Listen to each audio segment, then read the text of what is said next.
Hi, Cinema Summary here. In this video, we will tell you about a sci-fi film called The Darkest Minds. This story tells about a mysterious disease that only affects children, causing them to have incredible abilities. However, government sees them as a threat. Let's see how their story unfolds. Spoilers ahead, you have been warned. One fine day, a little girl was affected by a mysterious disease. Children under 17 years old begin to perish due to this horrific disease. Scientists have now given a name to this mysterious disease, and it's called IAAN disease. Nearly 90% of the country's children are dead, and those who survive the disease develop abnormalities. All parents are urged by the authorities to send their survivor child to a camp for treatment. The American president, President Gray, asserts that his son, Clancy, has survived the illness and is currently receiving healing at the camp, where his condition is improving. The movie places us in a scene where a young child named Ruby is having her birthday party with her parents. They are concerned since Ruby is the only child left alive in the area while all the other kids have passed away. Ruby visits her mother's room at night to help her relax, but a bizarre image appears while she clutches her mother's hand. The following morning, Ruby's mother no longer recognizes her as her kid. Mom, my head hurts. Oh my God. So she requests the authorities take Ruby to the healing camp. Ruby is finally brought to the rehabilitation camp along with the other kids. Every child brought to the camp undergoes a medical examination to identify any abnormalities they have. Doctors at the camp divide survivor children into 5 categories based on colors. First, it's the greens, for kids whose intelligence has risen. The second color is blue, which is reserved for those with telekinetic powers. The third color is gold, and they have the ability to control electricity. The first 3 groups are exclusively receiving treatment at healing camps and are considered safe. The fourth group, represented by the red color for people who can control fire, is the group that is viewed as hazardous. Orange, the fifth group, is the most dangerous group for those who possess the ability to manipulate other people's thoughts. The red and orange groups are incredibly uncommon, and the government believes them to be particularly dangerous, ordering their swift and on-site execution. When Ruby is examined, it is discovered that she belongs to the most deadly group, called Orange. She remembers that when she arrived at the camp, there was Orange, who was immediately executed. As a result, the doctor is eager to give Ruby a deadly injection. However, Ruby has the power to manipulate his thoughts and persuade him that she is one of the green species who are not regarded as threatening. I'm green. I'm one of the smart ones. There are 3 groups on the camp: green, blue, and gold. There are neither red nor orange because they are all executed on site. 6 years later, Ruby was employed at the green camp. She frequently makes mistakes because she is not as clever as their pals. One unlucky day, she receives criticism from the captain for making a mistake. The captain becomes suspicious because she thinks Ruby is more dim-witted than the others. However, Ruby's campmate tries to defend Ruby and criticizes the captain, which enrages him and leads him to take her away for punishment. Frequency tests are often conducted at the camp after that. This frequency test involves using a deafening sound that only kids can hear. Ruby passes out during this frequency test, so she is brought to Dr. Kate for additional testing. They discover Ruby is orange after performing the examination. Dr. Kate wants to help Ruby out, so she gives a note to Ruby. Ruby is instructed to meet Dr. Kate in the boiler room. Ruby rushes to the boiler room in a panic, where she finds Dr. Kate waiting for her. At that point, an incursion alarm has been activated, and all officers are instructed to search for Ruby. Ruby succeeds in utilizing Dr. Kate's car to escape with her assistance. Ruby is nearly apprehended at the checkpoint. Now!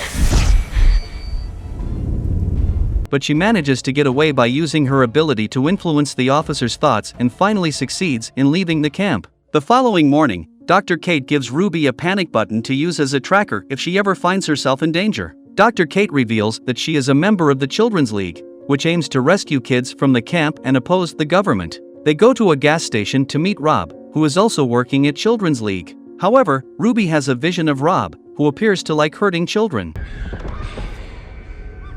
You're not going anywhere. When Ruby gets dressed at a store, she unexpectedly notices a young child who has the ability to control electricity.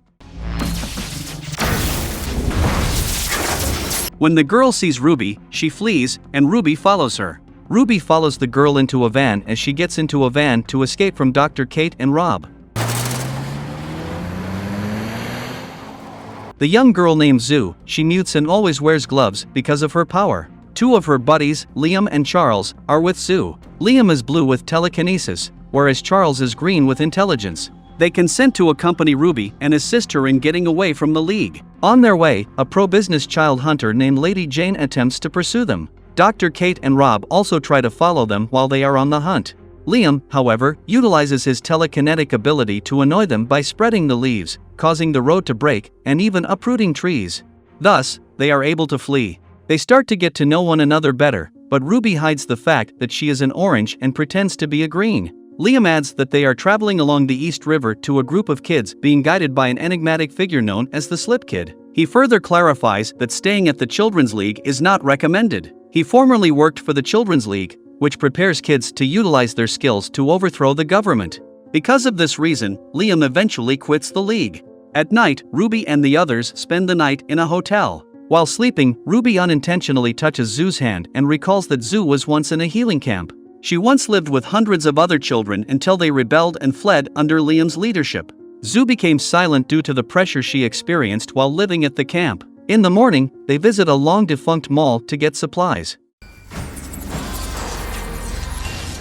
Let's go. They cherish their time together because they were never given a typical childhood. But all of a sudden, a group of people lifts Ruby and Liam's bodies. Fortunately, Zoo stops at using her electric powers. They turn out to be a group of kids capable of telekinesis. They discuss the Children's Association in the East River and its extreme secrecy. They know East River's position but cannot divulge its precise location because it is a secret.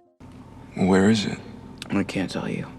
Ruby, however, subtly employs her telepathy to cause one of them to reveal the letter EDO as a clue to the location. However, Charles begins to suspect that EDO might be a radio frequency after Ruby reveals that her father works as a police officer. He concludes that E stands for 5, D for 4, and O for 0. Additionally, he tunes his radio to the frequency 540. When they finally get a transmission from the frequency, they discover that Lake Prince, Virginia is the place. The following day, Ruby asked to visit her house before going to Lake Prince, Virginia. When she got home, Ruby didn't dare to go in and could only see her parents from outside. She knows that her parents don't recognize her anymore, and she decides to leave forever.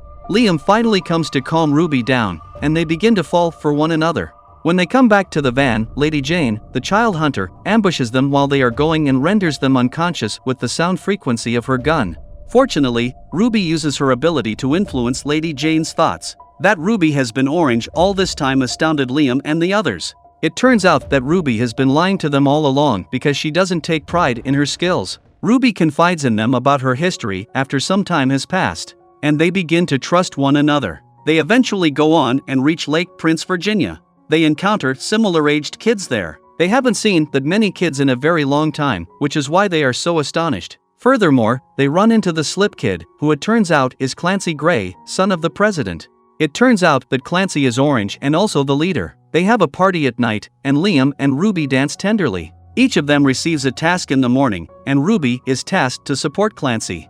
Clancy informs Ruby that he is among the first survivors of the dreadful illness and that the government exploited him as a test subject to develop a treatment, but the doctor fell short. And the president, his father, deceived the people by saying they had discovered the treatment. After eventually making his way out, Clancy started a children's society where all the kids could live safely. Day by day, Ruby learns how to control her power. Clancy also teaches Ruby how to influence others people without touching them, and Ruby finally succeeds. In exchange, Ruby demonstrates to him how to remove someone's memory. Clancy manages her mind during this procedure and tries to kiss her. Ruby strikes him and then walks away. Finally, Ruby and her friends decide to leave the place. However, troops from the camp ambush them as they are fleeing. As Liam tries to retaliate, an abrupt knockout occurs. Clancy seemed to have rendered him unconscious. Clancy's role as the organization's brains behind everything is revealed to have been constant throughout. His primary objective is to arm his army of superpowered kids so that no one would ever mistreat him.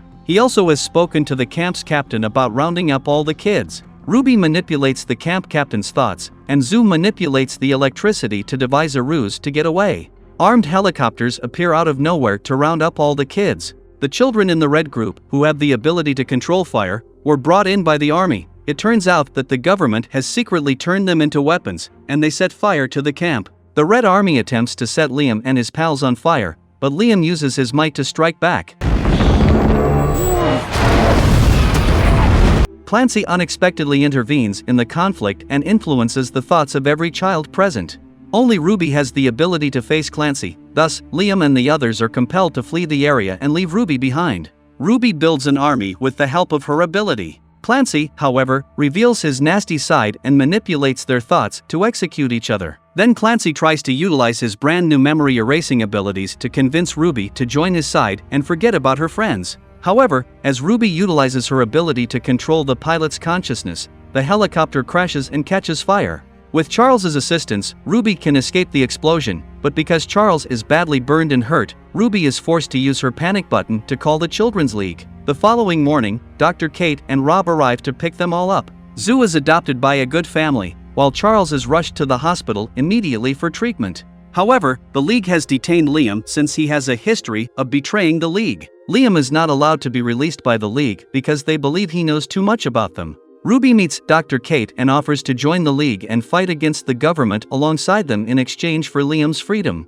Ruby finally meets Liam. Liam emphasizes that he wants them to stay together and talk about their plans. However, for Liam to be freed, Ruby is compelled to remove herself from his memory. Now, Liam no longer has any recollections of Ruby. Liam abruptly forgets everything about Ruby and walks away. When Ruby sees Liam leaving, she decides to join and trains with the Children's League. Yet, there's more. Because it appears that Clancy is still alive, a bloody conflict between the two sides is unavoidable. And that wraps up our recap this time. Feel free to comment below on what we should recap next. Thank you for watching.